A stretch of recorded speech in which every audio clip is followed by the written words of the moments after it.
Hi guys, welcome to my vlog. Before starting the video, I would like to introduce myself.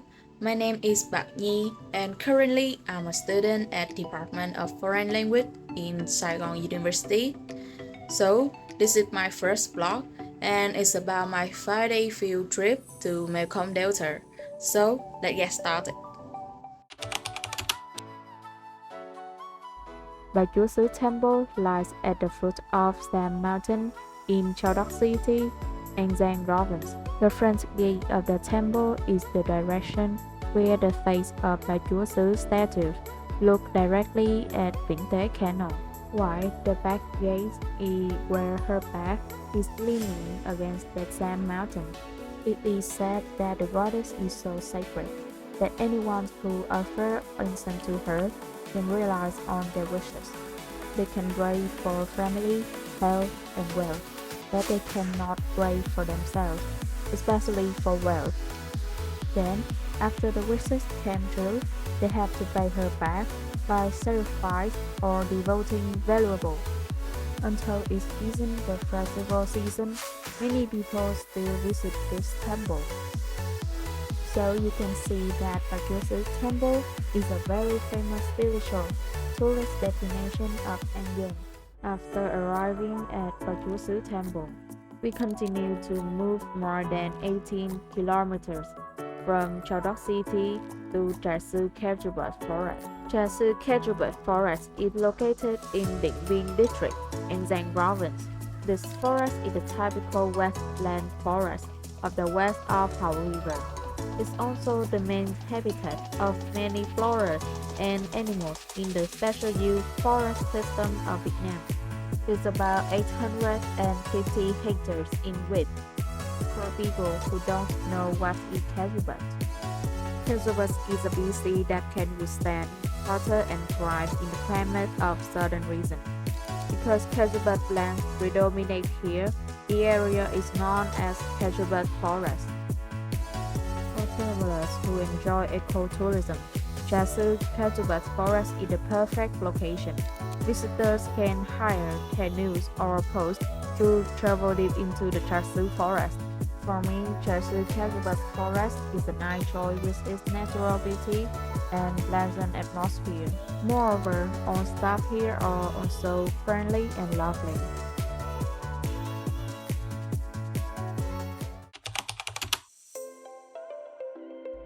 On the second day, we were at Ha Tinh Harbor to move to Phu Quoc by ferry. And now I was waiting about 30 minutes for my ferry to depart. We used a ferry called Phu Quoc Express Chinese 7 to arrive at Phu Quoc. Hi, welcome to Rain World! Finally, we were at Rainbow Phu Quoc. This is the destination that I expect most of the trip. Rainbow is so beautiful with its unique architectural construction, trendy commercial trees, and festivals. It's all operates continuously 24 hours a day and all year. At here, me and my friend decided to rent an electric bike to ride around.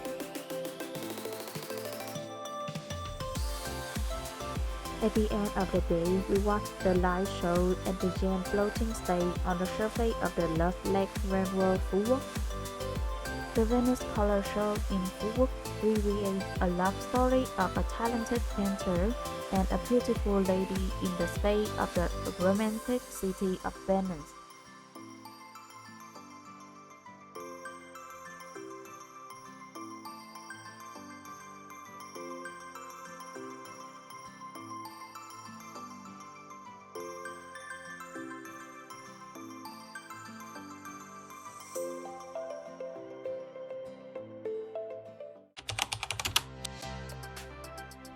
On day 3, we visited Ngọc Hiền Beer Farm first.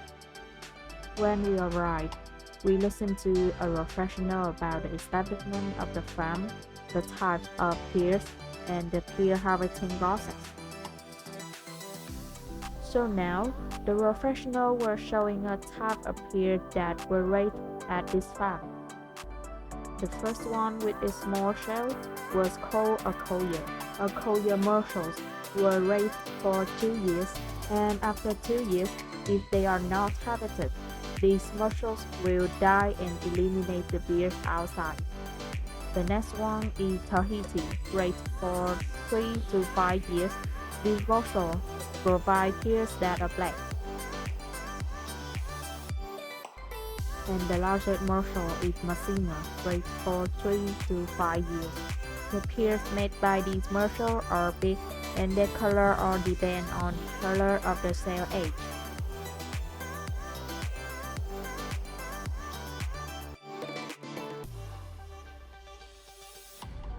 After that, the professional showed us the way he habited pears.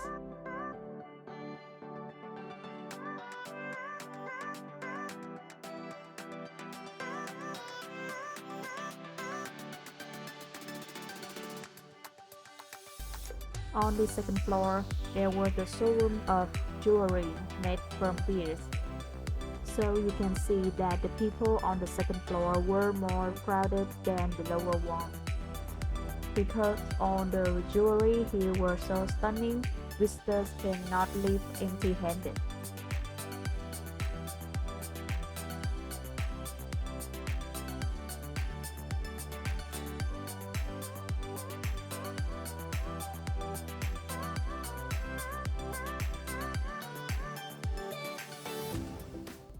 So now we went to Thành Long Rose Myrtle Garden. Rose Myrtle Garden is an evergreen bush about 2 meters tall. Its flowers are purple, and each flower has 5 white egg-shaped petals, usually bloom in the summer, and its fruits are berries that are purple-black. People here use rose myrtle fruits to make wine and jam.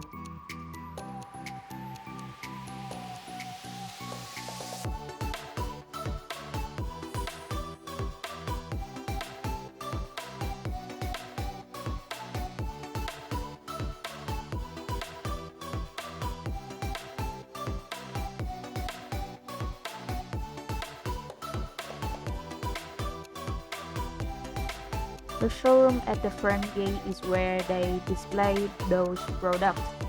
In the middle of the room, there's a bar where you can taste their wine and jam.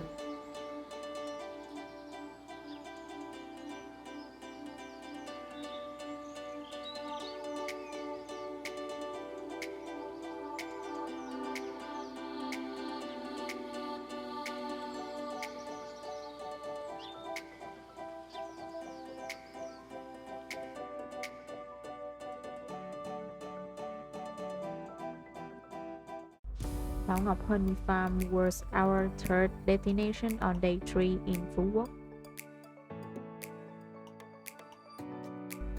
At the first step, you can see on the left side of the farm road, there were lots of beehives waiting for being collected.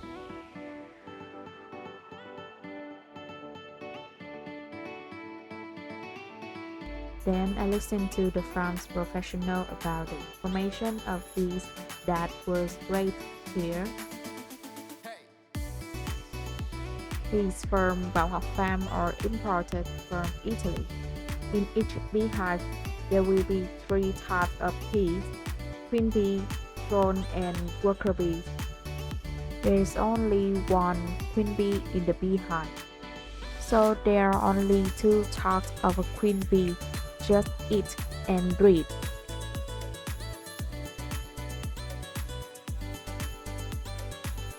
About the drone, there are 10 to 15 drones in the hive. Just like queen bee, a bronze stock is only breed then go down. The last one, there are worker bees. They make up 98% of the colony. Their major tasks are collecting pollen and make honey to build a hive. So that's the end of our activity in this morning. I will be back after lunch break. In the afternoon on day 3, we arrived at the most well-known spiritual destination of Phú Quốc. There's Trúc Lâm Hữu Jain Monastery. There's the way to the main hall with 70 steps.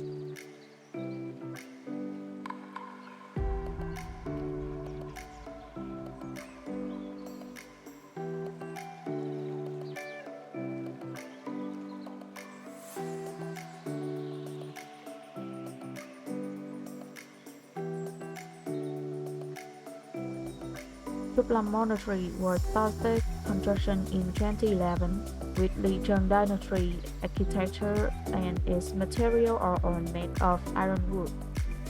The monastery has a very special geographical position.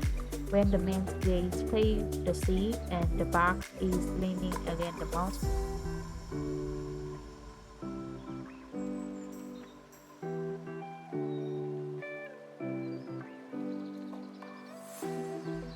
The atmosphere here is so peaceful and respectful. Visitors come here not only to enjoy the beautiful scenery, but also to pray for their family or themselves.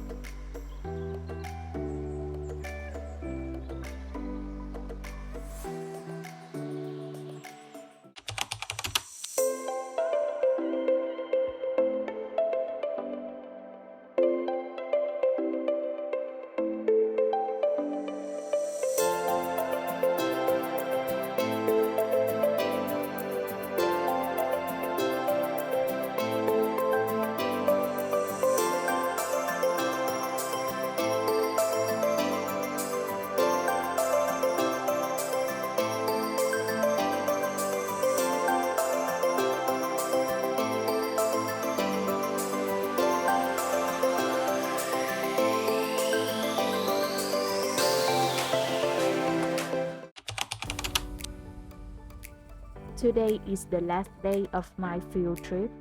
Kvarmez floating market is the best place to have an experience on river.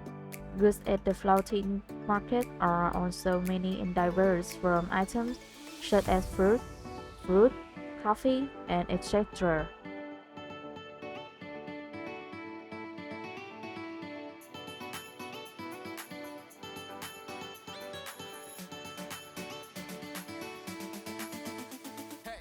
It's very early now and I was surprised by how crowded and lively this market is.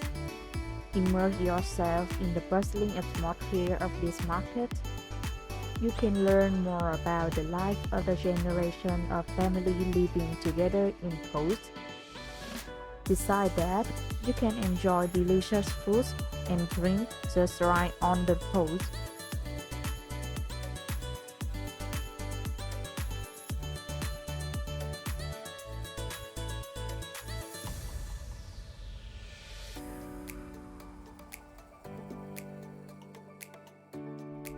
Moreover, you can see the sunrise and breathe in the fresh air here.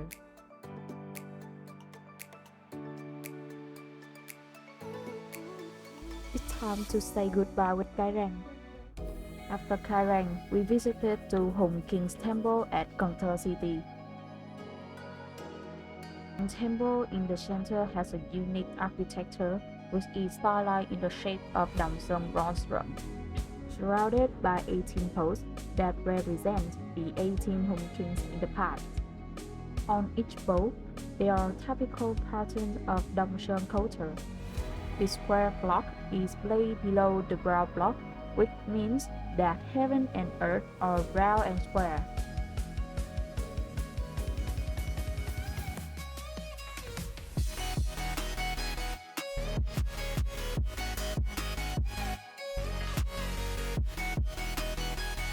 Around the building is a plaque showing the characteristics of Western river culture.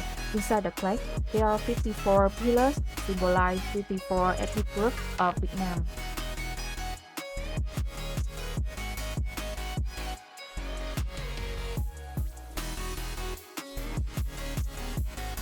This is the end of my first field trip to Mekong Delta.